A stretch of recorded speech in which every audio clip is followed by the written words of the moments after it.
Hello and welcome to S K sir's UPSC. आप सबका स्वागत है इस वीडियो में, जहां पे आज हम शुरू कर रहे हैं हमारा प्रीलिम्स का फाइनल लीग। ठीक है। अब इस सीरीज को शुरू करने का और इस चैनल को शुरू करने का एक ही ऑब्जेक्टिव है। आप सब लोग मुझे जानते हैं दैट मैं एक फैकल्टी हूं। मैं 5 से 6 साल से इकोनॉमी पढ़ा रहा हूं। बहुत सारी कोचिंग्स में पढ़ा चुका हूं और बहुत सारे बच्चे मुझे जानते भी हैं। जो मुझे नहीं जानते हैं उनको बता दूं, मेरा 10 साल प्लस का एक्सपीरियंस है मेंटोरशिप और पढ़ाने का, particularly in offline mode. And बहुत सारे बच्चों को मेंटोर कर चुका हूँ, बहुत सारे बच्चों को पढ़ा चुका हूँ।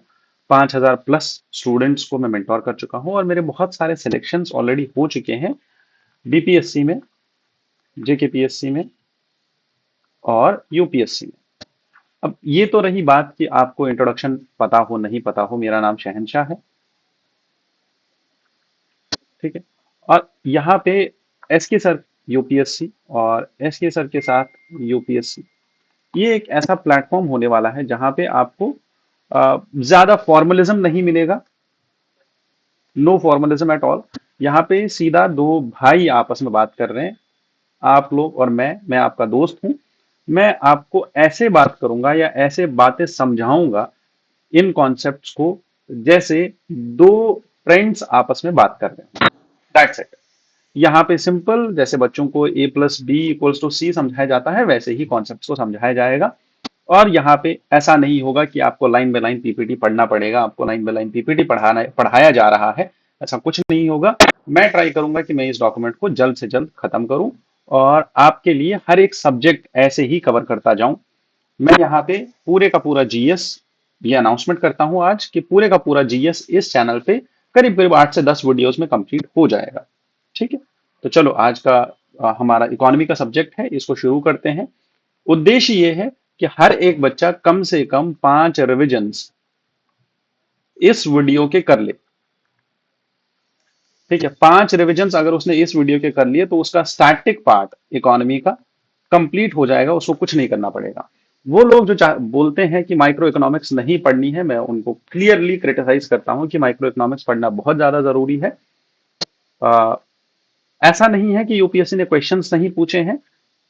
यूजुअली बोला जाता है कि यूपीएससी ने बस 2 क्वेश्चन पूछे हैं। ये इसलिए बोला जाता है क्योंकि विजन ने जो 10 ईयर का पीवाईक्यूज का डॉक्यूमेंट निकाला था। और हाँ, इस चैनल पे हर एक कोचिंग का एनालिसिस होगा। मतलब क्या है इस चीज का, किस कोचिंग ने क्या किया, क्यों किया, कैसे किया, ये सब बातें मैं आपको बता दूंगा। क्योंकि मैं इस फील्ड में 10 साल से हूं तो कोई दिक्कत की बात नहीं है। यहाँ पे मैं आपको हर एक के बारे में बताऊंगा कि किसका कौन सा डॉक्यूमेंट अच्छा है, किसका कौन सा टेस्ट अच्छा है, किस टेस्ट को पढ़ना लेना चाहिए, किस टेस्ट को नहीं लेना चाहिए। आप मुझसे फ्रैंकली पूछ सकते हो, जो आपको पूछना है वो सब चीजें पूछ सकते हो। ये टोटल इनफॉर्मल आपका अपना प्लेटफॉर्म है। शुरू करते हैं माइक्रो इकोनॉमिक्स के साथ। मैं ये बोल रहा था कि विजन ने 10 साल का जो पीवाईक्यू एनालिसिस का डॉक्यूमेंट निकाला था, उसमें उन्होंने बोला दैट माइक्रो इकोनॉमिक्स से बस 2 क्वेश्चन पूछे गए हैं पिछले 10 साल में। ठीक है, ये बात सही है। बट क्या बताओगे उस चीज को कि जब आपको समझना जरूरी है कि सप्लाई एंड डिमांड, डॉलर का इंक्रीज होगा या डिक्रीज होगा, सप्लाई एंड डिमांड मनी का इंक्रीज होगा या डिक्रीज होगा, supply and demand government securities का इंक्रीज होगा या डिक्रीज होगा, क्राउडिंग आउट क्राउडिंग इन का कॉन्सेप्ट समझने के लिए आप क्या करोगे। आपको अपॉर्चुनिटी कॉस्ट का कॉन्सेप्ट आया 2018 में, बट ये कॉन्सेप्ट तो वहां पे 2007 से था ना, एनसीईआरटी में लिखा हुआ। तब से कोई क्यों नहीं पढ़ा रहा था। ठीक है। तो मैं तो ये क्लियरली मना कर देता हूं पहले ही कि ऐसी बातें नहीं सुननी है कि वो नहीं पढ़ना है, ये नहीं पढ़ना है। वो सब पढ़ना है जो एनसीईआरटी में लिखा हुआ है। एनसीईआरटी से क्वेश्चन आता है, मैं आपको छठी क्लास की एनसीईआरटी से क्वेश्चन दिखाता हूं। मैं आपको 7th क्लास की एनसीईआरटी से क्वेश्चन दिखाता हूं as it is word to word. 9th class story of Palampur 2024 का क्वेश्चन दिखा सकता हूं। 6th क्लास की एनसीईआरटी का चैप्टर 14 लास्ट पैराग्राफ, चैप्टर 14 का लास्ट पैराग्राफ, 3 क्वेश्चंस आए हुए हैं। 2016 में एक क्वेश्चन आया था, 2018 में एक क्वेश्चन आया था, 2019 में एक क्वेश्चन आया है, एक ही पैराग्राफ से, छठी क्लास की एनसीईआरटी का। तो मैं तो यहाँ पे ये सब नहीं बोलूंगा कि वो पढ़ना है, ये नहीं पढ़ना है, उसको करो, इसको मत करो, जो मैं बोलूंगा वही करना है, जो मैं नहीं बोलूंगा वो नहीं करना है। ऐसा नहीं है।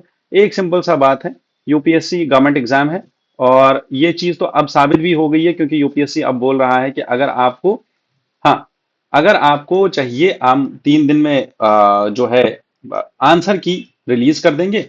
और 3 दिन में आंसर की रिलीज करने के बाद अगर आपको चैलेंज भी करना है आंसर की को, तो आप चैलेंज भी कर सकते हैं क्वेश्चंस को। अब ये चैलेंज किस बेसिस पे होगा, आपको रिसोर्सेज देने पड़ेंगे कि आपका जो क्वेश्चन है, आपके जो आंसर्स है वो गलत है। बट वो रिसोर्सेज आप कहां से लाओगे, that should be government source. Government source होना चाहिए ना। ऐसे ही कोई भी बुक, कोई भी कोचिंग का मटेरियल, कोई भी न्यूज़पेपर उठा के आप नहीं दे सकते हो। आपको गवर्नमेंट सोर्सेज ही देने पड़ेंगे।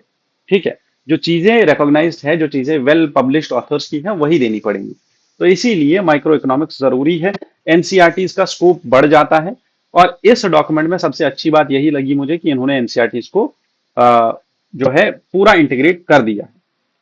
एक और चीज, इस चैनल पे इन वीडियोस में कोई भी प्रमोशन नहीं होगा, किसी का भी कोई भी ऐसा नहीं बोला जाएगा कि उसका ये कोर्स ज्वाइन कर लो, इसका ये कोर्स ज्वाइन कर लो, ये कोर्स में इतने इतने फीचर्स हैं। नहीं, अगर कोई बच्चा मुझसे जेन्युइनली पूछ रहा है कि मुझे ये वाली चीज चाहिए, या मुझे for example current affairs cover करना है, तो मैं उसको गाइड कर दूंगा, बस दैट इज पर्सनली। हाँ, एक और चीज है कि अगर किसी को मुझसे कांटेक्ट करना है तो ये मेरा फोन नंबर है 705 70, क्या था वो फोन नंबर, 7075, पता नहीं कुछ फोन नंबर है मेरा, वो आपको चैनल पे मिल जाएगा। ठीक है, 4104 211, शायद कुछ ऐसा ही फोन नंबर है मेरा। तो याद नहीं रहता है मुझे उतना ज्यादा, बट वो देख लेना आप, बाद में मैं पोस्ट कर दूंगा इसी चैनल के उस पे कॉन्टैक्ट डिटेल्स के लिए। ठीक है। अब हाँ, मेरा पर्सनल मेंटोरशिप कोर्स भी चलता है, वो भी अगर आप ज्वाइन करना चाहते हो तो पर्सनल मेंटोरशिप में प्रोवाइड करता हूँ। माइक्रो इकोनॉमिक्स एक ऐसा सब्जेक्ट है, माइक्रो इकोनॉमिक्स इसलिए पढ़ना है क्योंकि माइक्रो इकोनॉमिक्स एक ऐसा सब्जेक्ट है जो हमें बताता है unit level analysis of economy. ठीक है। पहले 15 मिनट आपको, मुझे लगता है 5-6 मिनट ऐसे हो गए जो मैंने आपको इंट्रोडक्शन दिया, बाकी सब चीजें बोली, but this is something to know each other. ठीक है। यूनिट लेवल एनालिसिस करते हैं और इसमें हम ज्यादा से ज्यादा फोकस करते हैं प्राइस के ऊपर। Remember, on price. इसीलिए माइक्रो इकोनॉमिक्स को प्राइस थियरी भी बोला जाता है। ठीक है, माइक्रो इकोनॉमिक्स को प्राइस थियरी भी बोला जाता है। नाउ अंडरस्टैंड, माइक्रो इकोनॉमिक्स में जब हम पढ़ते हैं तो एनसीईआरटी 4 चीजें डिस्कस करती है। 4 चीजें कौन सी, देखो, scarcity, choice and wants and costs. ठीक है। अब इसको समझना है, हमारी अर्थ में रिसोर्सेज आर स्केर्स। ठीक है, मतलब क्या है इस चीज का, अर्थ पे जितने भी रिसोर्सेज है वो बहुत कम है, किसी को भी हर एक चीज नहीं मिलती है। रिसोर्सेज ही नहीं है तो मिलेंगे कहां से। बट हमको चाहिए हर एक चीज, हमको ये भी चाहिए, हमको वो भी चाहिए, हमको वो भी चाहिए जो हमारे पास है, हमको वो भी चाहिए जो हमारे पास नहीं है। इसीलिए जब वांट्स बहुत ज्यादा है तो इन वांट्स को सेटिस्फाई करना इजी नहीं है। इसीलिए हमें एक ना एक वांट को सैक्रिफाइस करके दूसरी वांट को चूज करना पड़ता है, और जिस चॉइस पे आप जाते हो वो चॉइस आपके लिए लेके आता है एक अपॉर्चुनिटी। ठीक है, वो चॉइस तो आपने कंज्यूम कर लिया, आपने जो भी चीज कंज्यूम करी उससे आपको मिलती है यूटिलिटी। ठीक है, पहला।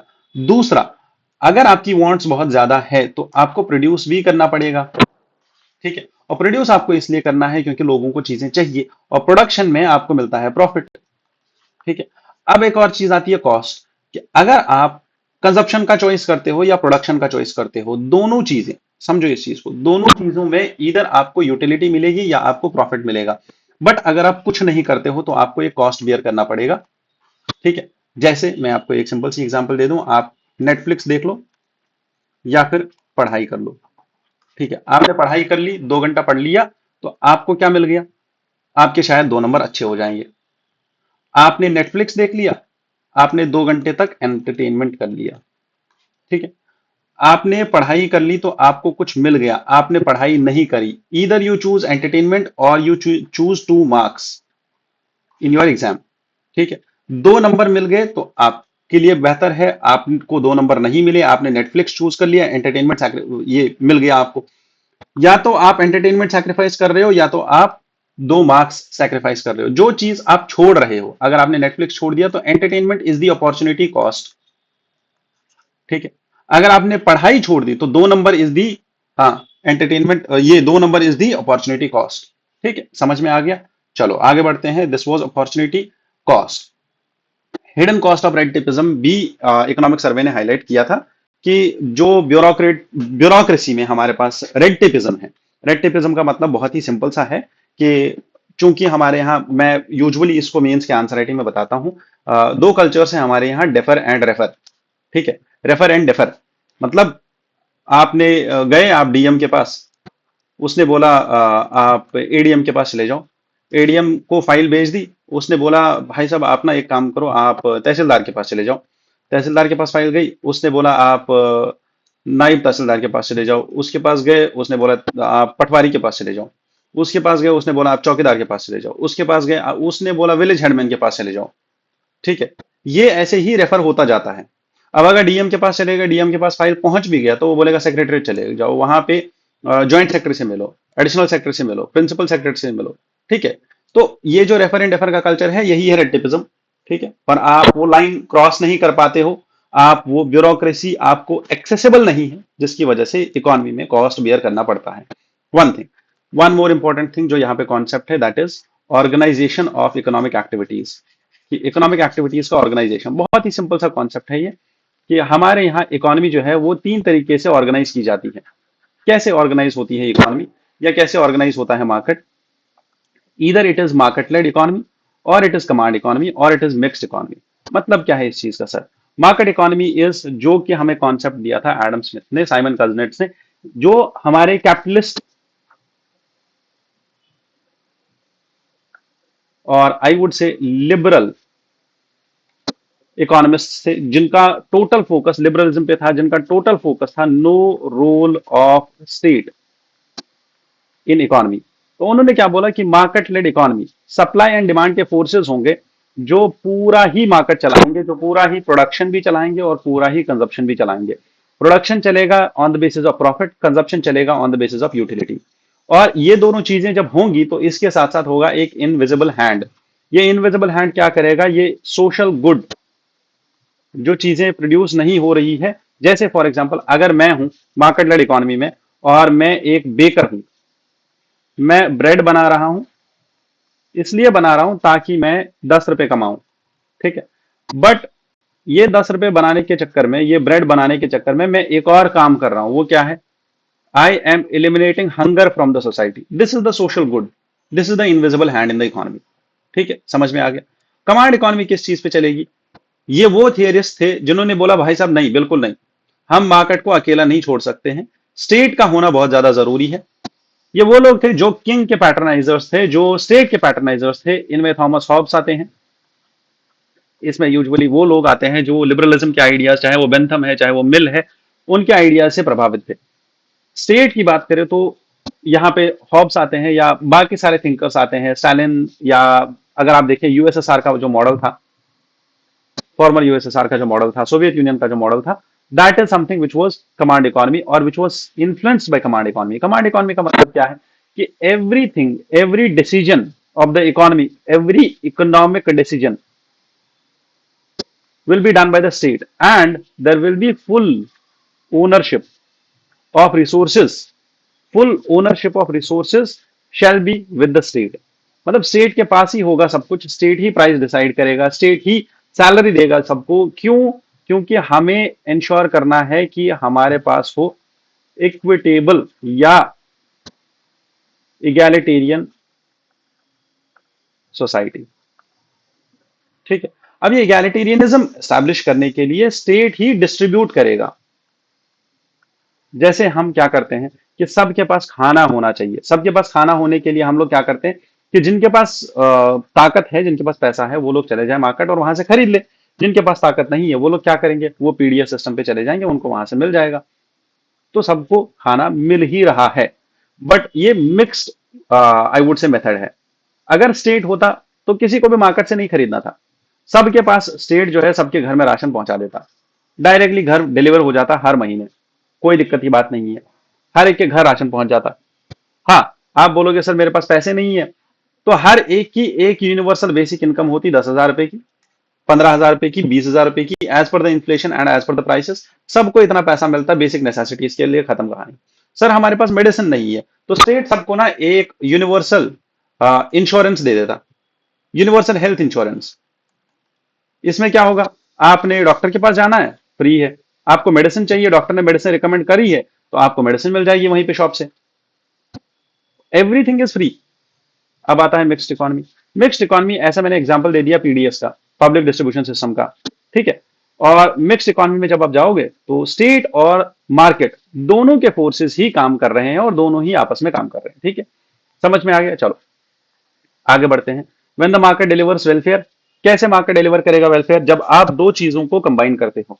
मार्केट स्टाइल, लाइक आपने डायरेक्ट बेनिफिट ट्रांसफर किया, और ये जैम ट्रिनिटी असल में है क्या? जनधन, आधार और मोबाइल। जनधन, आधार, मोबाइल, तीनों चीजों को एक साथ इंटीग्रेट करके हम डायरेक्ट बेनिफिट ट्रांसफर, जितनी भी सब्सिडीज गवर्नमेंट दे रहा था वो डायरेक्टली आपके अकाउंट में आ जाएगी। That is Jan Dhan, Aadhaar, mobile, jam Trinity and DBT. ठीक है, समझ में आ गया? एक और चीज है जो हमें समझनी है, that is theory of consumer behaviour. इसका पहला पार्ट मैंने पहले ही बोल दिया था। पहला पार्ट मैंने क्या बोला था कि theory of consumer behaviour, consume, जितने भी हम कंजप्शन करते हैं, मैंने क्या बोला था, इस वर्ल्ड में रिसोर्सेज हैं, रिसोर्सेज हम यूटिलाइज करेंगे, और रिसोर्स यूटिलाइजेशन से हम दो चीजें कर सकते हैं, प्रोडक्शन एंड कंजप्शन। प्रोडक्शन होगी on the basis of profit, ठीक है, एंड कंजप्शन होगी on the basis of utility, ठीक है। बट पहले हम कंजप्शन पढ़ते हैं, बिकॉज हम यहाँ पे थियरी ऑफ कंज्यूमर बिहेवियर पढ़ रहे हैं। अब कंजप्शन में एक चीज देखनी है कि आप कोई चीज कंज्यूम क्यों करोगे। मैं बोल रहा हूं, मेरे सामने एक ईयरफोन रखा हुआ है, मेरे सामने एक पेन ड्राइव रखी हुई है, आपके पास पेन ड्राइव नहीं होगी, अगर है भी तो किस लिए है, क्यों रखी है? मूवीज ट्रांसफर करने के लिए। तो हर एक चीज के लिए एक ना एक यूटिलिटी होती है। डेटा ट्रांसफर के लिए क्या आपको डेटा ट्रांसफर की जरूरत पड़ती है? हाँ, मुझे पीपीटी के मुझे पेन ड्राइव इसलिए लगती है क्योंकि मुझे ऑफिस से लैपटॉप कैरी नहीं करना होता है, मेरे को क्लास देनी होती है, मैं पीपीटी में अपना ये जो यूज करता हूँ पीपीटी, या कभी नहीं भी करता हूँ पीपीटी यूज, या कुछ नोट्स होते हैं वो इसमें रख लेता हूँ, ऑफिस जाके ऑफिस का सिस्टम यूज कर लेता हूँ, और पीडी पेन ड्राइव है साथ में तो कोई दिक्कत ही नहीं होती है, कैरी हो जाता है। यूटिलिटी, मैं बोल रहा हूँ मुझे गर्मी लग रही है, मैं अभी साउथ इंडिया में बैठा हूँ और यहाँ पे टेम्परेचर बहुत ज्यादा हो गया है। यूटिलिटी क्या है मेरे लिए आइसक्रीम की? बहुत ज्यादा। मैं बाहर जाऊंगा, मैं चाय नहीं प्रेफर करूंगा, मैं आइसक्रीम प्रेफर प्रेफर करूंगा। वहीं पे अगर कोई इंसान अभी आज की डेट में नॉर्थ इंडिया में बैठा हुआ है, फॉर एग्जांपल जम्मू कश्मीर में बैठा हुआ है कोई इंसान, या हिमाचल में बैठा हुआ है, उसको आइसक्रीम की यूटिलिटी नहीं है, वो आइसक्रीम से सेटिस्फाई नहीं होगा। हो सकता है एक खा ले, दूसरी वो नहीं खा पाएगा क्योंकि उसको पता है अगले दिन बीमार नहीं होना है। उसके लिए यूटिलिटी चाय की होगी, वो शायद दिन में चार भी पी लेगा, ठीक है। अब यूटिलिटी डिफर करती है, यूटिलिटी है क्या असल में? यूटिलिटी इज सेटिस्फैक्शन, ठीक है। Utility is satisfaction. सेटिस्फैक्शन कहां से मिलती है? जब भी आप कोई कंजप्शन करते हो। बट टोटल यूटिलिटी मतलब आपने एक ही गुड, याद रखना इस बात को, एक ही good, one single good, you are taking multiple units of it. आप एक सिंगल गुड के बहुत सारे यूनिट्स कंज्यूम कर रहे हो। मतलब क्या है इस चीज का? आपने पहले, फॉर एग्जाम्पल, आपने एक चाय का कप लिया, अब आप चाय भी चेंज नहीं कर रहे हो, किसी दूसरी दुकान से भी नहीं पी रहे हो, आप सेम दुकान से सेम चाय, सेम टेस्ट, सेम चीनी के साथ पी रहे हो। एक, दो, तीन, चार, पांच, कितने कप पी सकते हो? That depends, because every cup will give you marginal utility, ठीक है। Every cup will give you utility. अब टोटल यूटिलिटी कितनी है? आपने 10 कप पिए चाय, अगर एक कप का यूटिलिटी था 10, तो टोटल यूटिलिटी 100 होनी चाहिए थी। बट ऐसा नहीं है। क्यों? क्योंकि एडिशनल सेटिस्फैक्शन जो आपने दूसरा यूनिट लिया, आपने पहला कप चाय पिया, दूसरा कप चाय पिया, यहां पे अगर आपकी यूटिलिटी 10 थी तो दूसरे कप की यूटिलिटी 9 होगी। क्यों? क्योंकि now you are already satisfied, अब आपको उतना सेटिस्फैक्शन नहीं मिलेगा दूसरे कप से। तीसरा कप पियोगे, आपकी यूटिलिटी कम होती जाएगी, चौथे में 7, पांचवें में 6, ऐसे ही यूटिलिटी कम होती जाएगी, ठीक है। समझ में आ गया? That is marginal utility. Marginal utility is actually the additional satisfaction gained from consuming one more unit. अब law of diminishing marginal utility क्या बोलता है? ये कि जितने आप ज्यादा यूनिट्स कंज्यूम करोगे उतना ही आपकी यूटिलिटी डिक्रीज होती जाएगी। एंड ये यूटिलिटी, जितने आप ज्यादा यूनिट्स कंज्यूम करते जाओगे उतना ही आपको क्या होगा? यूटिलिटी जो है आपकी वो कम होती जाएगी। समझ में आ गई बात? हाँ, ये इंडिफरेंस कर्व को अभी रहने दो, मैं यहां पे हूं, law of diminishing marginal utility, ठीक है। कि जितने आप ज्यादा, हाँ, the more number of goods you consume, the lesser total utility will be there, ठीक है। समझ में आ गई बात? तो सबसे पहले तो आपकी टोटल यूटिलिटी बढ़ती जाएगी, फिर आपकी टोटल यूटिलिटी कम हो जाएगी। अंडरस्टूड? क्यों कम हो जाएगी? फॉर एग्जाम्पल, मैंने अभी एक एग्जाम्पल दिया था, जो इंसान जम्मू कश्मीर में बैठा हुआ है, वो शायद पहले जब वो कंज्यूम कर रहा है आइसक्रीम, पहले उसको अच्छा लगेगा पहला आइसक्रीम, दूसरा आइसक्रीम उसको लगेगा कि यार दांतों में अब ना दिक्कत हो रही है, तीसरे आइसक्रीम पे उसको लगेगा यार अब ना मेरा मुंह जो है वो पूरा ही सुन्न पड़ गया है, चौथे आइसक्रीम पे उसको लगेगा यार बहुत ही ज्यादा ठंड लग रही है, पांचवे पे उसको एकदम ऐसा कंडीशन हो जाएगा कि वो फ्रीज होने पे है। अब उसके लिए ये टॉर्चर बनता जाएगा। अब उसकी यूटिलिटी जीरो पे आ गई है, पांचवे पे उसकी यूटिलिटी जीरो है। छठा आइसक्रीम उसके लिए नेगेटिव यूटिलिटी लेके आएगा। सातवां आइसक्रीम उसके लिए पनिशमेंट बन जाएगा, it will be more negative. आठवां शायद उसको बीमार कर देगा। नाइन्थ वन शायद उसको हॉस्पिटलाइज कर देगा। टेंथ वन शायद उसको बहुत ही बुरी कंडीशन में लेके जाएगा। तो अभी तक अगर उसने पांच तक पहुंचते पहुंचते 10 यूटिल्स कंज्यूम कर लिए थे, 10 यूटिल्स की सेटिस्फैक्शन मिल गई थी, उसके बाद होगा -2, -4, -6, और ये यूटिलिटी नेगेटिव में चली जाएगी। समझ में आ गई बात? चलो, अब इसके बाद दो कॉन्सेप्ट है, इंडिफरेंस कर्व का मैप और इंडिफरेंस कर्व। इंडिफरेंस कर्व असल में बोलता क्या है? It is the combination of two goods. दो गुड्स जब आपको इक्वल यूटिलिटी दे रहे हैं तब क्या होगा? जैसे फॉर एग्जांपल यहां पे अगर आप देखें, ठीक है, यहां पे एक बहुत ही सिंपल कॉन्सेप्ट इन्होंने एक्सप्लेन किया है, और ये बोल रहे हैं कि अगर आप फॉर एग्जांपल कंज्यूम कर रहे हैं दो चीजें, हॉट डॉग्स एंड हैमबर्गर्स, आपने 14 हॉट डॉग्स लिए या 20 हैमबर्गर्स लिए, दोनों की यूटिलिटी बराबर है ए, ठीक है। और फिर आपने क्या किया? आपने 26 हैमबर्गर्स लिए और 10 हॉट डॉग्स लिए, तो आपकी यूटिलिटी है B. So therefore indifference curve हमें क्या बताता है कि अगर आप दो गुड्स कॉम्बिनेशन में लेते हो तो दोनों गुड्स मतलब 14 hot dogs and 26 hamburgers can give you, 14 hot dogs भी आपको ए सेटिस्फैक्शन देंगे और 20 हैमबर्गर्स भी आपको ए ही सेटिस्फैक्शन देंगे, ठीक है। It shows a set of indifference curves, indifference map, each representing different utility levels. High curves indicate greater utility. कि जब आपको ऐसा लगे कि this curve, higher curves, they show you the greater utility. Now the problem here is कि indifference curve core statistics और core economics का concept है। मैं नहीं चाहता हूं कि आप यहां पे जाओ, this is something which is related to cost economics, तो आप ये ना ही पढ़ो तो ज्यादा बेहतर है। अब इसके बाद बात आती है budget sets and budget lines की। अब ये बजट सेट और बजट लाइन क्या होता है?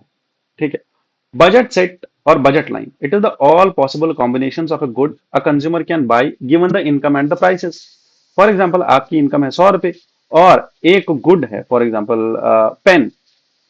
पेन, एक पेन आता है 10 रुपए का, तो आप कितने पेन खरीद सकते हो?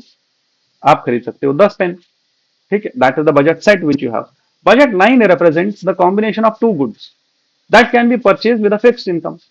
कि आपके पास फॉर एग्जांपल 100 रुपए की इनकम, अगेन आपको खरीदना है एक पेन, एक कॉपी, एक पेंसिल, ठीक है। एक पेन मतलब एक पेन और एक कॉपी खरीदनी है। एक पेन है आई वुड से 50 रुपए का, एक कॉपी है 50 रुपए। So what would be the budget line? It is price 1 and price 2. This represents the price of the one unit of one good and another unit of the other good. कि आपने एक pen और एक copy खरीदने के लिए, या फिर मैं बताऊं आपको, फॉर एग्जाम्पल पेन का प्राइस है 10 रुपए और कॉपी का प्राइस है 5 रुपए, तो आप 100 रुपए से कितने पेन और कितने कॉपीज खरीद सकते हो? That is the budget line. समझ में आ गई बात? आप कितने पेन और कितनी कॉपीज खरीद सकते हो, कितने मैंगोज और कितने बनानास खरीद सकते हो, that is the budget line. Again this is something I would say if you skip it, no worries at all, ठीक है। समझ में आ गई बात? अब आता है marginal rate of substitution. Marginal rate of substitution का मतलब क्या है? It represents the rate at which consumer is willing to trade one good for another while maintaining the same utility level. यही मैंने बोला था, पहला था इंडिफरेंस कर्व और दूसरा था बजट सेट। कि जब आपको पता है कि आप हॉट डॉग्स या हैमबर्गर्स दोनों में से कोई भी ले लो, आपको सेम ही यूटिलिटी पड़ेगी। और अगर आप चाहो कि आपका जो बजट लाइन है, ठीक है, आपका जो बजट लाइन है वो भी आपको यही बता रहा है कि आप इधर यू कैन बाय 14 बर्गर्स और यू कैन बाय 20 हैमबर्गर्स, ठीक है। दो गुड्स में से आप कुछ भी खरीद सकते हो। So therefore, now you have the power of substitution. Now you have the rate of, I would say marginal rate of substitution. कि आप अगर चाहो तो आप बनानाज एंड एप्पल्स में से कुछ भी कंज्यूम कर सकते हो, या तो 6 बनाना ले लो या तो 3 एप्पल ले लो.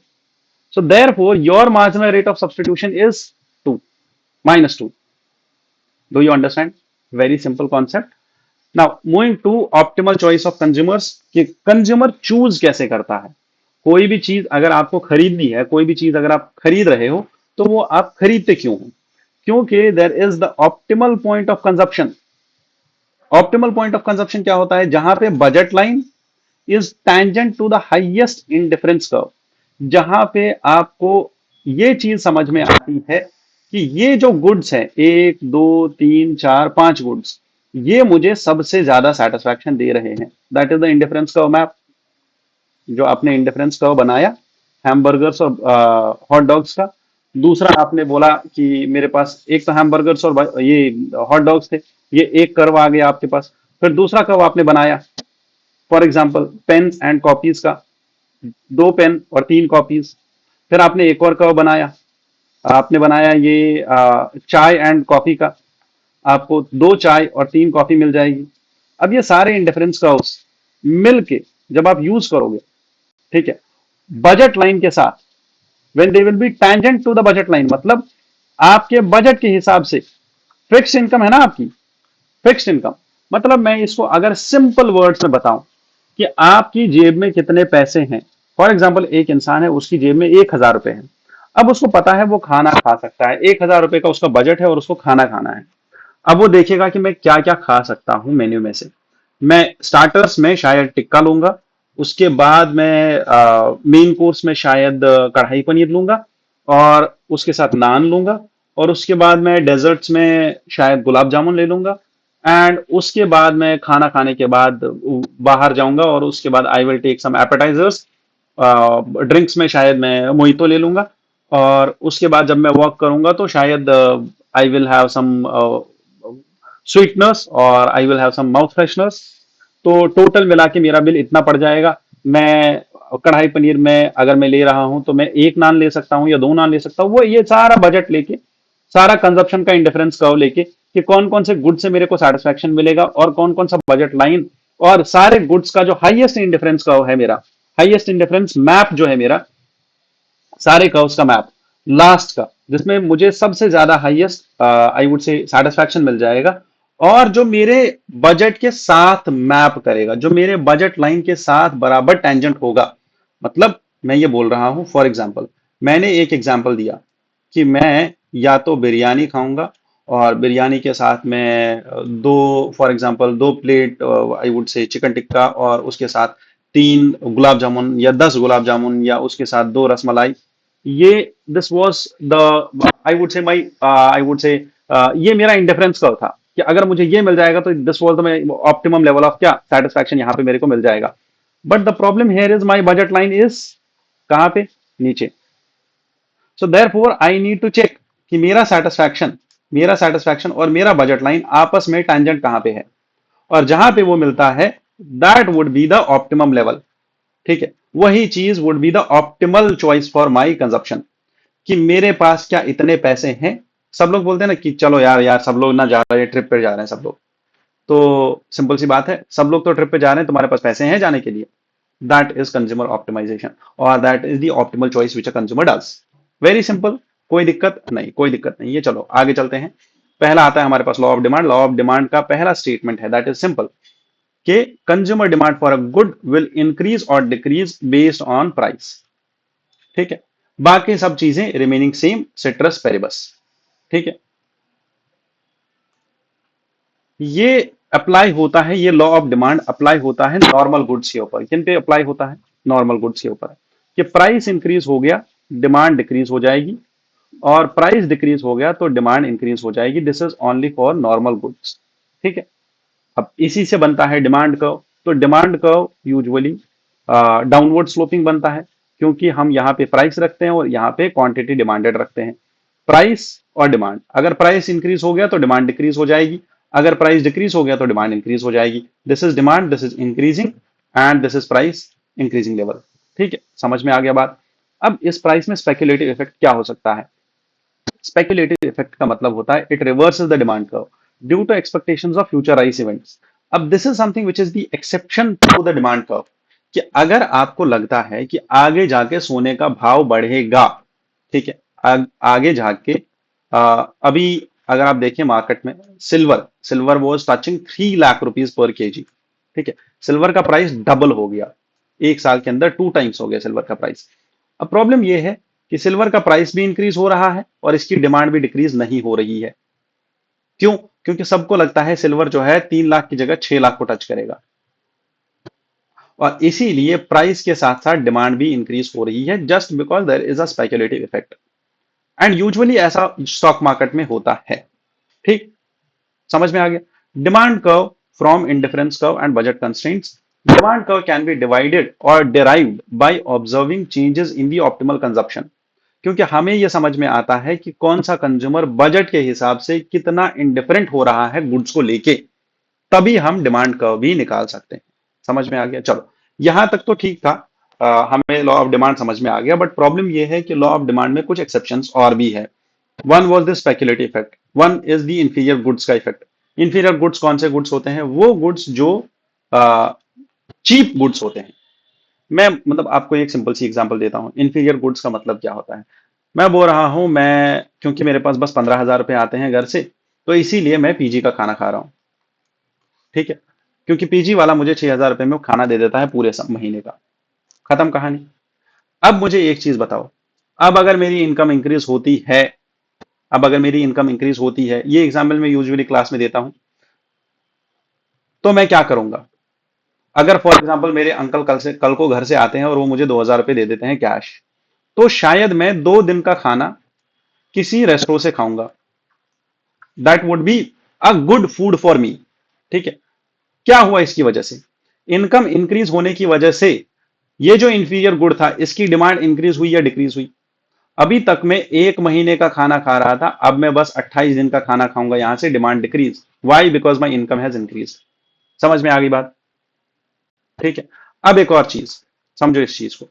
अब अगर पीजी ओनर ने कल से ये बोल दिया कि अब जो है मैं 6,000 रुपए में नहीं चलेगा, 6,000 रुपए महीने का कम पड़ जाता है, तो अगले आज के बाद से आपको 8,000 रुपए देना पड़ेगा मेस का फीस। ठीक है, 8,000 रुपए देना पड़ेगा मेस का फीस। अब मुझे एक चीज बताओ, जो आप 28 दिन का खाना खा रहे थे, क्योंकि आपके पास 2,000 रुपए अंकल हर महीने देते थे आपको, अब ये 28 दिन का खाना आप 28 दिन पीजी में खाओगे, प्लस ये 2,000 भी आप पीजी ओनर को ही दोगे, और ये डिमांड बढ़ जाएगी 230 डेज। क्यों बढ़ेगी 230 डेज? Basic concept. क्यों बढ़ेगी 30 डेज?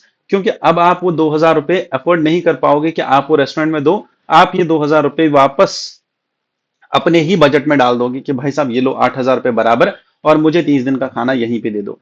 दैट इज वाई कि अगर इंफीरियर गुड का प्राइस इंक्रीज होता है तो उसकी डिमांड भी इंक्रीज होती है। समझ में आ गई बात? डन। चलो आगे। गिफन गुड्स क्या होते हैं? Giffen goods, they are low income non luxury goods products that defy the standard economic and consumer demand theory. Demand theory क्या बोलती है हमें? कि प्राइस डिक्रीज हो गया तो डिमांड डिक्रीज हो जाएगी। बट गिफन गुड्स क्या बोलते हैं? कि यहां पे अपवर्ड स्लोपिंग डिमांड कर्व होता है, कि प्राइस डिक्रीज होने के साथ साथ डिमांड भी डिक्रीज होती है। ठीक है, और प्राइस इंक्रीज होने के साथ साथ डिमांड भी इंक्रीज हो रही है। ये गिफन गुड्स वही गुड्स है जो मैं अभी एग्जांपल दे रहा था आपको। ये गिफन गुड्स वही गुड्स है कि आप जो गुड ले रहे हो that is a type of inferior good, इसीलिए मैंने इंफीरियर गुड पहले समझा दिया। ठीक है, तो समझ में आ गई बात कि नहीं? मतलब जो आप गुड ले रहे हो दैट इज इंफीरियर गुड, और जब उस गुड का प्राइस इंक्रीज हो गया, यहां पे 6,000 रुपए से लेके 8,000 का प्राइस इंक्रीज हो गया, तो आपकी डिमांड भी इंक्रीज हो गई। That is why price increase होने के साथ साथ डिमांड इंक्रीज हो जाएगी। दैट इज वाई ये जो कर्व होगा ये अपवर्ड स्लोपिंग होगा। समझ में आ गई बात? चलो, इसके बाद आता है वेबलन गुड्स। ठीक है, या सब्स्टिट्यूट गुड्स। सब्स्टिट्यूट गुड्स बहुत ही सिंपल है। आप चाय पीते हैं या कॉफी पीते हैं, दोनों ही चीजें आपको इक्वल अमाउंट ऑफ सेटिस्फैक्शन देती है। चाय का प्राइस इंक्रीज होगा तो कॉफी की डिमांड बढ़ेगी, कॉफी का प्राइस इंक्रीज होगा तो चाय की डिमांड बढ़ेगी। समझ में आ गया? कॉम्प्लीमेंट्री गुड्स वो गुड्स होते हैं जो एक दूसरे के साथ लिए जाते हैं। फॉर एग्जाम्पल ब्रेड एंड चाय, टी एंड शुगर, और इसके साथ साथ पेट्रोल एंड कार, ठीक है। अब अगर ब्रेड का प्राइस इंक्रीज हो गया तो शायद जैम की डिमांड भी कम हो जाएगी, अगर टी का प्राइस इंक्रीज हो गया तो शायद शुगर की डिमांड भी कम हो जाएगी, ठीक है। Veblen effect, conspicuous consumption of luxury goods, मतलब क्या है इस चीज का, कि जब आप कोई भी गुड ले रहे हो, वेबलन गुड का सिंपल मतलब है that, Veblen good is simple, कि जो लग्जरी गुड्स होते हैं, those goods which are luxury goods, जब उनका प्राइस इंक्रीज होता है तो उनकी डिमांड भी इंक्रीज होती है, प्राइस इंक्रीज के साथ डिमांड भी इंक्रीज हो जाती है। Next, there are shifts in demand curve. Now demand curve is simple, मैंने क्या बोला, it is downward sloping, price increase और प्राइस डिक्रीज होने के साथ साथ डिमांड भी डिक्रीज हो जाती है। So therefore there is a movement along the curve, ये ए पॉइंट से लेके बी पॉइंट पे जाता है, ठीक है, that was movement along the curve. Second is shifts in the demand, मैं बोल रहा हूं प्राइस तो सेम ही रह रहा है बट डिमांड चेंज हो रही है, क्यों? Because of substitute goods. चाय का प्राइस पहले भी 10 रुपए था, अभी भी 10 रुपए ही है, बट पहले कॉफी का प्राइस था 20 रुपए, अब कॉफी का प्राइस हो गया है 40 रुपए, ठीक है। अब जो कॉफी के कस्टमर्स है वो यहां पे चले गए, इसीलिए चाय की डिमांड बढ़ गई। पहले चाय की डिमांड थी 10, अब चाय की डिमांड हो गई है 20, डबल हो गई चाय की डिमांड, जस्ट बिकॉज कि चाय का प्राइस इंक्रीज नहीं हुआ है बट चाय की जस्ट डिमांड इंक्रीज हुई है, that is why this curve will shift either outwards और इनवर्ड्स, ठीक है। समझ में आ गई बात?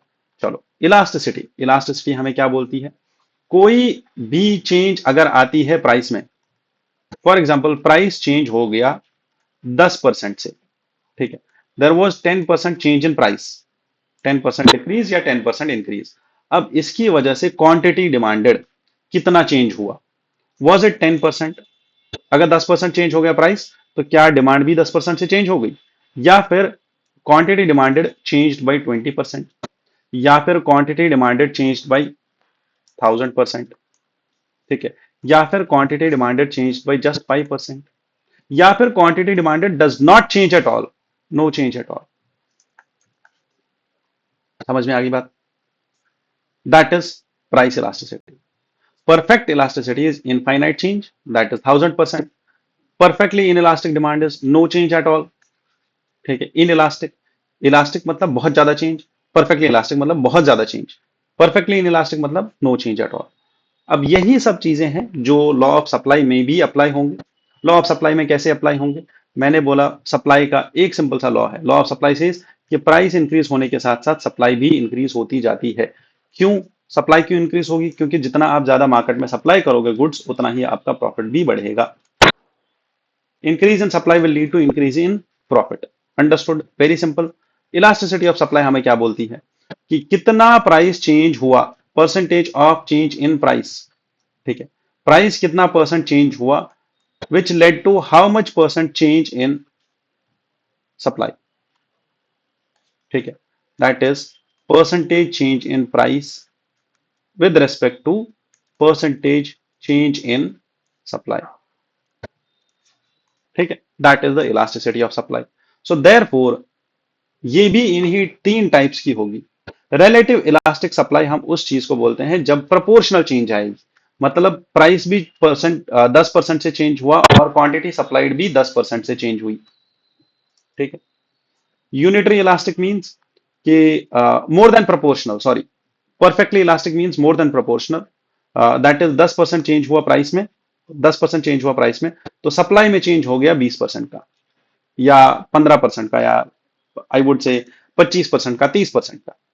Unitary elastic is 10% price decrease हुआ या इंक्रीज हुआ, अगर 10% प्राइस इंक्रीज हुआ तो 10% सप्लाई भी इंक्रीज हुई, 10% प्राइस डिक्रीज हुआ तो 10% सप्लाई भी डिक्रीज हो गई।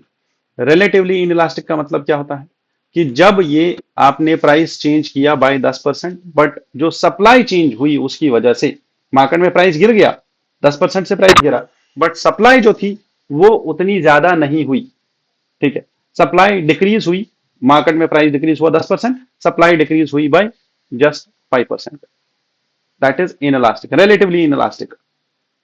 अब आता है इनकम एंड क्रॉस इलास्टिसिटी, कि अगर किसी इंसान की इनकम इंक्रीज होती है बाय 10%, ठीक है, हाउ द क्वांटिटी डिमांडेड और supplied responded to the income. अब इनकम इलास्टिसिटी डिमांड की भी होगी, इनकम इलास्टिसिटी सप्लाई की भी होगी। समझ में आ गई बात? ठीक है। क्रॉस इलास्टिसिटी हमें ये बताती है कि कितना चेंज आया डिमांड में और सप्लाई में of a good to the changes in the price of another good. ठीक है, कि अगर चेंज हुआ कॉफी में, कॉफी का प्राइस इंक्रीज हो गया 10%, तो क्या लगता है आपको कॉफी का प्राइस 10% इंक्रीज होने की वजह से, अंडरस्टैंड, 10% प्राइस इंक्रीज हुआ कॉफी का, उसकी वजह से चाय में, टी में कितना इंक्रीज आएगा उसकी डिमांड में या उसकी सप्लाई में? 10% चेंज हुआ प्राइस ऑफ कॉफी, इसका इंपैक्ट कितना पड़ेगा change in the demand and supply of what? Demand and supply of T. That is cross elasticity and income elasticity. Understood यहां तक? चलो नेक्स्ट, नेक्स्ट कॉन्सेप्ट आता है प्रोडक्शन का, कॉस्ट का, इंक्रीमेंटल कैपिटल आउटपुट रेशियो का। ठीक है, अब कैपिटल आउटपुट रेशियो यूपीएससी ने पूछा हुआ है क्वेश्चन, कैपिटल आउटपुट रेशियो। ठीक है, इंक्रीमेंटल कैपिटल आउटपुट रेशियो क्या है वो देखते हैं। प्रोडक्शन फंक्शन, यहां पे एक सिंपल सी बात है, it represents the relationship between input factors, कि आपने इनपुट क्या डाला, that is labour and capital, and the output जो आपको मिला। फॉर एग्जाम्पल, अगर आपने दो लेबर को हायर किया, उनकी डेली वेजेस है 500 रुपए, तो आपने 1000 रुपए डेली आप अपने इसमें डाल रहे हो, अपने बिजनेस में डाल रहे हो। कैपिटल आपने लगाया था, फॉर एग्जाम्पल आपने एक मशीन खरीदी थी जो 1 लाख रुपए की थी, उस मशीन के साथ ये दो लेबर भी काम कर रहे हैं, तो आपका डेली का जो आप इनपुट दे रहे हो या साल का जो इनपुट दे रहे हो वो 1 लाख रुपए है, प्लस ये डेली का एक एक हजार रुपए आप डाल रहे हो। अब आप देखें, ठीक है, फॉर्मूला हमें ये बताता है कि आपका आउटपुट डिपेंड करेगा किस चीज के ऊपर, कि आपने लेबर कितना लगाया और आपने कैपिटल कितना लगाया, इन दो चीजों के ऊपर। क्योंकि यूजुअली अगर आप देखें तो अगर आपने लेबर इंक्रीज किया तो आपकी प्रोडक्शन इंक्रीज हो जाएगी, अगर आपने कैपिटल इंक्रीज किया तो आपकी प्रोडक्शन इंक्रीज हो जाएगी। Common sense. फॉर एग्जांपल आपने मशीन दो लगा ली, तो अगर आप अभी तक 50 गुड्स प्रोड्यूस कर रहे थे पर साल, दो मशीन लगाने से क्या करोगे, 100 गुड्स। या दो लेबर के बदले अगर आपने 4 लेबर लगा दिए तो शायद 25 की जगह 60 कर पाओगे या 70 कर पाओगे, बट मशीन की तो कुछ कैपेसिटी होगी ना, वो चेंज नहीं होगा। बट हाँ, अगर आप एडिशनल लेबर लगा रहे हो, अगर आप एडिशनल लेबर लगा रहे हो, तीसरा लेबर लगा रहे हो, तो आपका आउटपुट बढ़ना चाहिए। अगर आउटपुट नहीं बढ़ रहा है तो दैट इज डिसगाइज्ड अनएम्प्लॉयमेंट। ठीक है, अगर आउटपुट नहीं बढ़ रहा है, समझ में आ गई बात? अगर आउटपुट बढ़ रहा है तब तो बात अलग है। अब ये आउटपुट शॉर्ट रन में और लॉन्ग रन में डिफरेंट होता है। फॉर एग्जाम्पल, शॉर्ट रन में at least one input, usually the capital, remains fixed. Short run में जैसे मशीन, ये फिक्स्ड है। ठीक है, while the labour can adjust. आप कभी दो लेबर लगा लिए क्योंकि आपको पता है डिमांड कम है मार्केट में, आपको लगा सीजन आने वाला है दिवाली का, तो दो चार लोग और रख लेते हैं, पूरा मिठाई बना देंगे, भर देंगे, और क्योंकि सप्लाई बहुत ज्यादा होने वाला है, डिमांड बहुत ज्यादा बढ़ने वाला है, तो आप लेबर बढ़ा दोगे। ठीक है, लॉन्ग रन में क्या होता है, all the inputs including capital are variable allowing the firms to scale production और down more freely. Long run में फॉर एग्जांपल एक साल की प्लानिंग करनी है, तो ये जो कंपनी होती है, ये जो प्रोडक्शन यूनिट होता है, उनको पता होता है एक साल में हमें कितना प्रोड्यूस करना है, तो इसीलिए वो लॉन्ग रन प्रोडक्शन के लिए एक चीज करते हैं, वो इन्वेंट्री बना के रखते हैं। ठीक है, अब समझना यह है कि टोटल प्रोडक्ट कितना होता है, क्या होता है, एवरेज प्रोडक्ट क्या होता है और मार्जिनल प्रोडक्ट क्या होता है। नहीं भी समझ में आता है कोई दिक्कत नहीं है, ये बहुत ही बेसिक कॉन्सेप्ट है, यूपीएससी यहां पे नहीं जाएगा। Total product means produced with in a given set of inputs. वही जो मैंने यहां पे बोला, 50 गुड्स आपने बनाए by 2 labours and 1 machine. Average product is unit output per unit of input. एक लेबर की वजह से आपको 25 यूनिट्स मिलते हैं, दो लेबर की वजह से आपको 50 यूनिट्स मिलते हैं, तीन लेबर की वजह से हो सकता है आपको 60 मिले टोटल। ठीक है, पर यूनिट ऑफ इनपुट ये डिक्रीज होता जाएगा, इंक्रीज होता जाएगा, इट विल डिपेंड। ठीक है, एवरेज इंक्रीज या डिक्रीज होगा, दैट इज कॉमन सेंस ना, क्योंकि एक और जो आपका इनपुट है वो तो फिक्स है ना, उसकी कैपेसिटी फिक्स है। Marginal output, marginal product, that is additional output from one more unit of input. यही मैं बोल रहा हूं कि अगर आपने चौथा लगाया तो शायद आपका 70 हो जाएगा, अगर आपने पांचवा लगाया तो शायद आपका 75 हो जाएगा, अगर आपने छठा लगाया तो शायद आपका 78 हो जाएगा यूनिट टोटल प्रोडक्शन।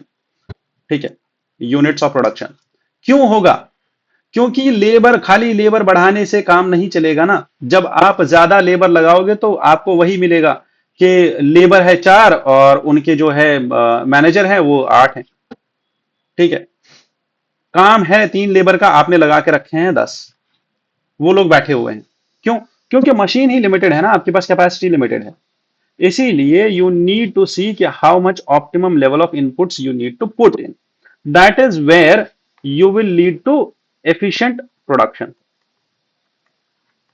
ठीक है, अब समझो इस चीज को। अब ये बोलता है law of diminishing marginal product and law of variable proportions. Diminishing marginal product क्या बोलता है कि अगर आप ऐड करते जाएं, adding more of the variable input to fixed inputs eventually decreases the marginal product. यही मैं बोल रहा था। वेरिएबल इनपुट कौन सा है हमारा? वेरिएबल इनपुट कौन सा है हमारा? लेबर। इसको आप इंक्रीज डिक्रीज कर सकते हो, बट अगर आपने लेबर को ही इंक्रीज करते गए और फिक्स इनपुट जो आपका कैपिटल है, मशीन है, ठीक है, वो तो फिक्स है, आप लेबर इंक्रीज करते जाओगे तो इवेंचुअली होगा क्या? आपका प्रोडक्शन जो है वो डिक्रीज होता जाएगा। ठीक है, देन और डिक्रीज इतना ही नहीं होगा कि आपने, फॉर एग्जांपल मैं बता रहा हूं, छठा सातवां आपने ले लिया तो शायद आपका 80 हो जाएगा, और 8वें के बाद शायद आपका 81 हो जाएगा, और उसके बाद क्या रहेगा? फिर 81 ही रहेगा 9वें पे। नहीं, अब ये डिक्रीज होता जाएगा। क्यों डिक्रीज होगा? क्योंकि उसके बाद वो बातें करने लग जाएंगे, वो बैठ जाएंगे साइड में, और वो जो पहले आपके 2 लेबर कर रहे थे ना, उतना ही 15 लेबर भी वही कर रहे होंगे, 50 ही यूनिट्स निकल रहा होगा प्रोडक्शन, क्योंकि there will be wastage of resources. So thereby there should be law of variable proportion. इसका मतलब ये है कि आपका जो इनपुट है, ठीक है, इन द शॉर्ट रन जो आपका सिंगल इनपुट है, this results in 3 stages. That is, पहले ये इंक्रीज हो रहा होगा, फिर डिमिनिश हो रहा होगा, फिर आपको नेगेटिव रिटर्न्स मिल जाएंगे। वही मैंने बोला कि वो साइड में बैठने लग जाएंगे और फिर कुछ नहीं करेंगे।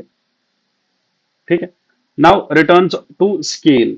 अब आप कैसे स्केल कर सकते हो बिजनेस को? तो long run relationship is that there should be proportional input increase and output change, कि जितना आप इंक्रीज कर रहे हो इनपुट, उतना ही आउटपुट भी चेंज होना चाहिए प्रोपोर्शनली।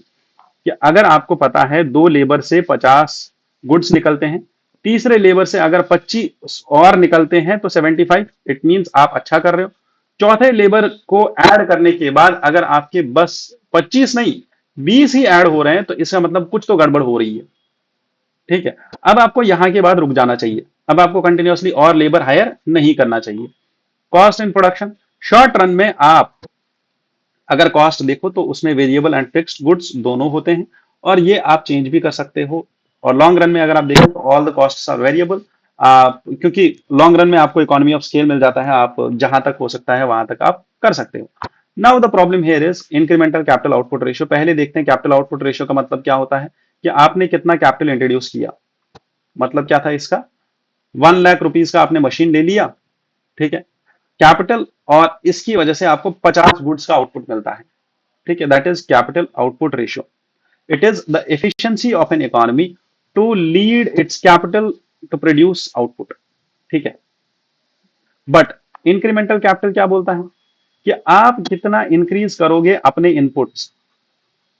ठीक है, अगर आपने फॉर एग्जांपल 1 लाख रुपए का मशीन ले लिया, ठीक है, अब आपने 2 लेबर्स को हायर कर लिया, तो इनका कॉस्ट है आपका दिन का 1000 रुपए। ठीक है, समझ में आ गई बात? तो आपका जो इनपुट है वो 1 लाख 1000 रुपए जा रहा है।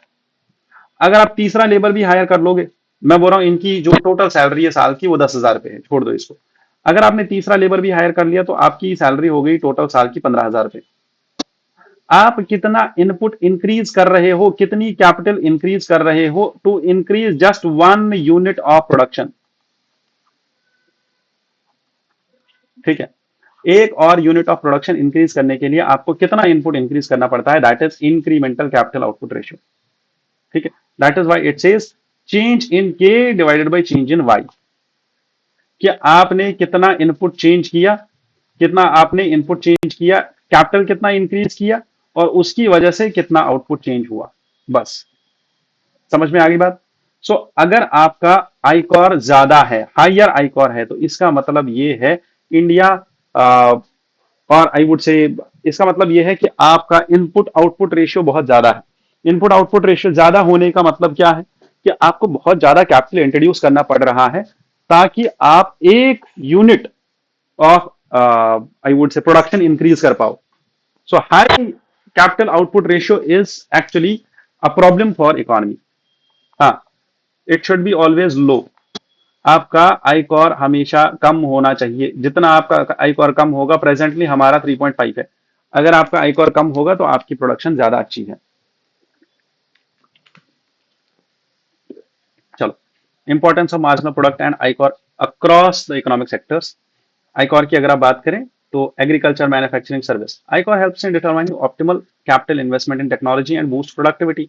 समझ में आता है कि अगर आपने फार्म में मशीन इंट्रोड्यूस कर दी तो आपकी प्रोडक्टिविटी बढ़ेगी।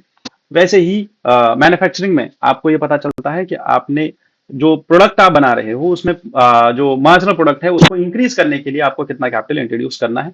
And this goes on to all the sectors. समझ में आ गई बात? चलो, अब एक और चीज है, थियरी ऑफ फर्म्स। फर्म्स कैसे काम करती है? फर्म्स काम करती है दो तीन तरीके से। फर्म को सबसे पहले चाहिए, it describes how the business decide on production level and pricing to maximise its profits.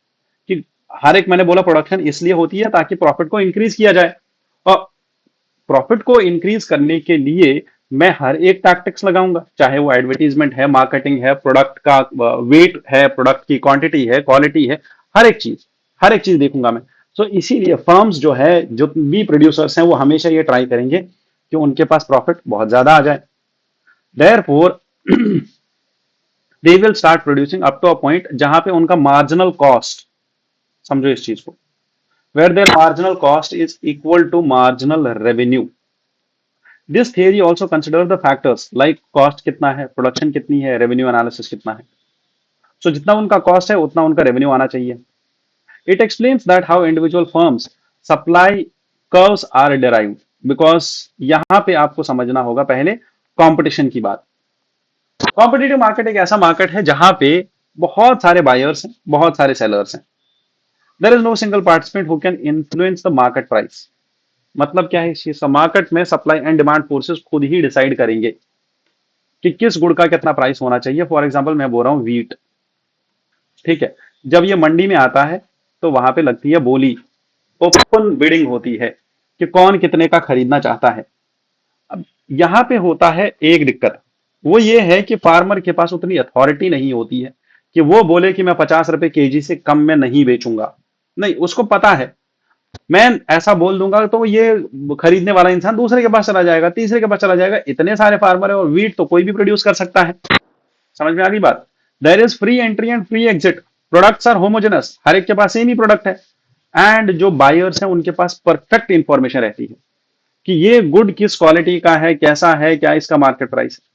Problem तब आती है, ठीक है, फर्म्स, यहां पे जब ये परफेक्ट कंपटीशन होता है, यहां पे फर्म्स होती है प्राइस टेकर्स। तो इसका मतलब ये है कि किसानों को बस प्राइस ले लेना होता है, जितना उनको प्राइस मिला उतने प्राइस पे उनको खुश रह के अपने घर चला जाना है और अपना प्रोडक्ट जो है वो बेच के घर चले जाना है।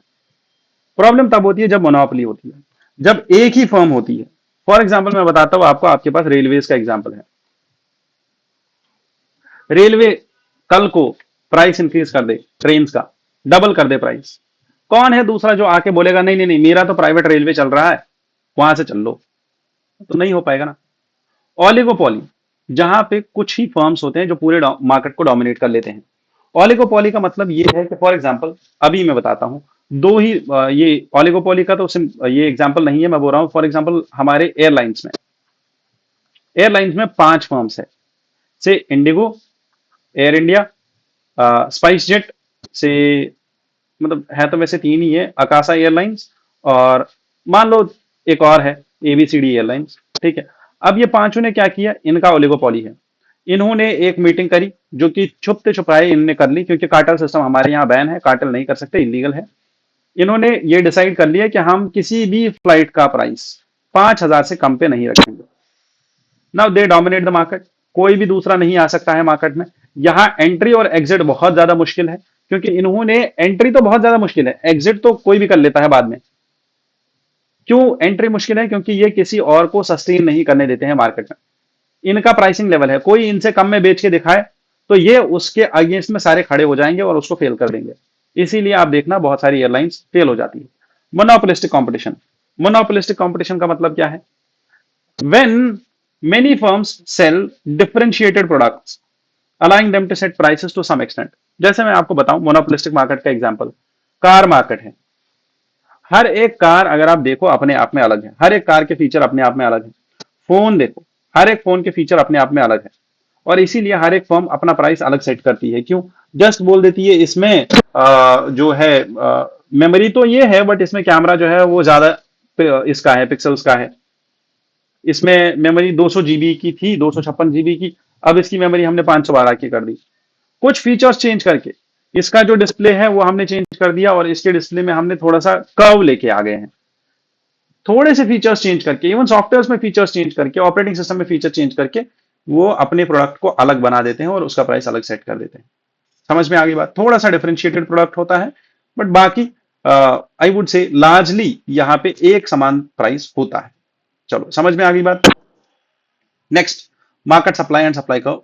मार्केट सप्लाई किस चीज पे डिपेंड करती है?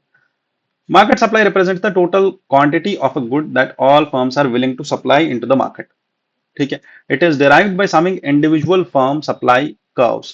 Typically, the supply curve slopes upwards, याद रखना, indicating the higher prices, which encourage firms to supply more, often due to increasing marginal cost. क्यों? Firms क्यों supply करेंगे ज्यादा?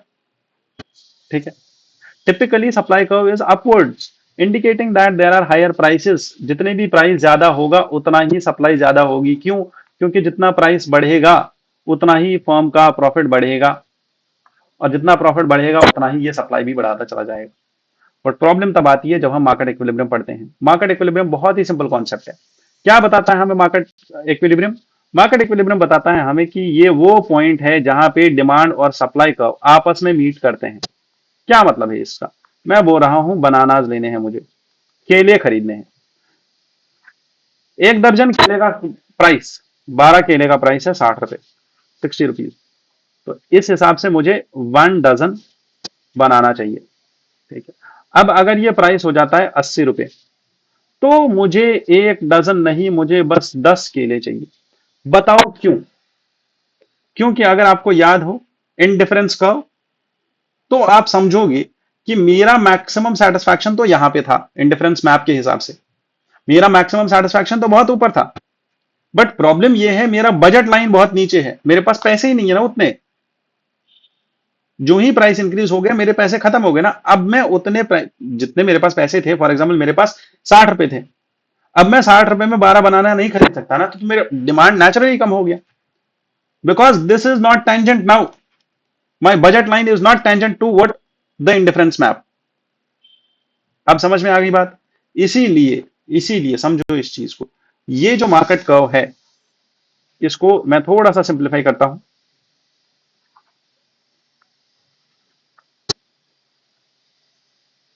ठीक है? हाँ, मैं इस मार्केट कर्व को थोड़ा सा सिंप्लीफाई करता हूं। Demand curve and supply curve ये दोनों आपस में मैच कर गए। कहां पे?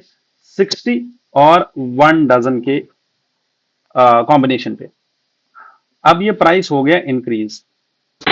ठीक है? प्राइस हो गया इंक्रीज, मैंने प्राइस कर दिया 80। प्राइस 80 होने की वजह से डिमांड हो गई डिक्रीज। क्या हो गई? डिमांड हो गई डिक्रीज। अब मुझे कितने चाहिए? बस 10। अभी तक कितने चाहिए थे? 12। समझ में आ गई बात? अगर मेरा डिमांड डिक्रीज हो गया, तो इसके साथ साथ प्राइस इंक्रीज होने के साथ साथ सप्लाई भी इंक्रीज हो जाएगी। जो ही सप्लाई इंक्रीज हो गई, सप्लाई अभी तक 12 थी, अब ये कितनी हो गई? 14। अब प्रॉब्लम एक आएगी मार्केट में कि डिमांड है 10, सप्लाई है 14, तो 4 जो केले एक्स्ट्रा है मार्केट में, दिस इज एक्सेस सप्लाई। अगर ये एक्सेस सप्लाई मार्केट में कल तक रही, 2 दिन एक्सेस सप्लाई रही, कल 4 और केले बच गए, परसों 4 और केले बच गए मार्केट में, तो ये केले हो जाएंगे खराब। तो अगला इंसान क्या करेगा? बेचने वाला, वो ये 4 केले अगले दिन 60 रुपए पे नहीं, 40 रुपए पे बेच देगा, क्योंकि उसको पता है अब ये 4 केले तो कोई नहीं खरीद रहा, क्योंकि ये खराब होने वाले हैं। वैसे ही जब प्राइस डिक्रीज होगा, 60 रुपए से नीचे 40 रुपए पे पहुंचेगा, तो क्या होगा? 40 रुपए पे पहुंचने के बाद डिमांड आ जाएगी यहां पे, ये सप्लाई आ जाएगी यहां पे, क्योंकि सप्लाई हो गई डिक्रीज। अब जो फर्म है वो सप्लाई करने वाली है, बट 10 नहीं, वो बस सप्लाई करेगी 8 गुड्स, और इसके साथ साथ डिमांड चली जाएगी यहां पे। अभी तक डिमांड थी 12 गुड्स की, अब डिमांड हो गई है 14 गुड्स की। ठीक है? इसका मतलब है there is excess demand in the market. Excess demand in the market मतलब क्या है इसका? 4 और 2 6 केले एक्स्ट्रा मार्केट में चाहिए लोगों को। 6 लोग अभी भी मार्केट में भटक रहे हैं, वो हर एक दुकान पे जा रहे हैं कि भाई साहब केले हैं क्या आपके पास, हमें केले चाहिए थे।